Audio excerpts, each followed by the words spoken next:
Hello and welcome back. Here we're going to be in Chapter 4, specrunner.html, and we're going to be looking at some very basic functional programming, and then we're going to finish off by looking at how to read errors and create errors. So whenever we go into our Atom editor here, we're going to throw our debugger statement so we can get started on watching the program execute. Then we're going to reload inside of our browser and get kicking right here. So the first functional programming concept is what's known as map. What map will do is it'll take every single value and it will transform it and return it into a new array. So here I'm going to create a new array. Inside there is 1, 2, and 3. Then I'm going to map over it, passing the value as a function. And that's going to take each individual item and multiply it by 2. So inside my new array, I get 2, 4, and 6 instead of 1, 2, and 3. Next, there is the filter method on an array, and what this is going to do is it removes unused ports of an array that do not match.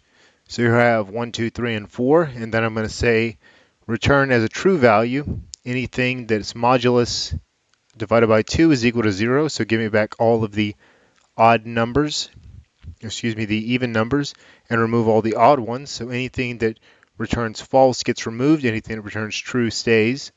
So once I run that, the end result is only 2 and 4 remain, 1 and 3 are removed.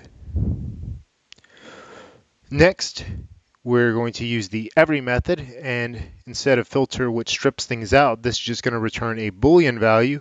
So whenever it runs through this, if anything in here is able to return, every says everything has to return true in order for this to evaluate to true. So whenever I run it, every single thing in here is indeed even. So are all even is true, and that's going to pass. Next, there is the sum method, and sum only requires that one thing, at least one thing inside of here is even. So it's 1, 2, and 3, and because 2 is going to pass this particular test, at least one thing is even, so that's going to be true. And if you do want to run this inside your little console window, you can test this out very quickly by doing this. 1, 5, 3, and 4, and then saying is at least one even, and now it's equal to false. So that's how you can guarantee that everything is working just as we expected. Now we're going to look at the reduce function, or method. We've seen this thing before in a different lesson, but what that's going to do is it's going to take all the values and it's going to reduce them into one scalar value, which a scalar is just a primitive like 1 or a string or something like that. So we're going to start off with 0, and then we're going to add together all of the elements. And each time through, it's going to take the previous value and add it to the current value and return it. That becomes the next previous value, and then the current value is the next thing in line. And the result of this operation is going to be 26. And then finally, what you're going to see most often is something like this. And that's where you chain together the methods. And this is what makes functional programming so powerful.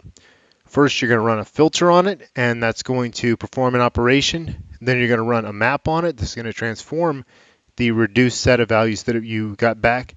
And then finally, you're going to perform reduce. It's going to take it all down to one value. So in only 6 lines of code, we're going to be able to run through all that. Let me jump back here. And we took this entire result set. We removed all the odd values.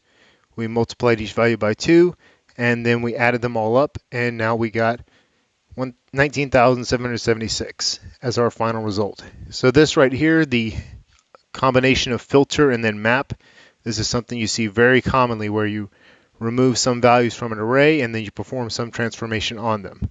The reduce one is not so often used, neither is the every or sum, but if you do need to use them, there they are. So hopefully this has been a quick little introduction to functional programming.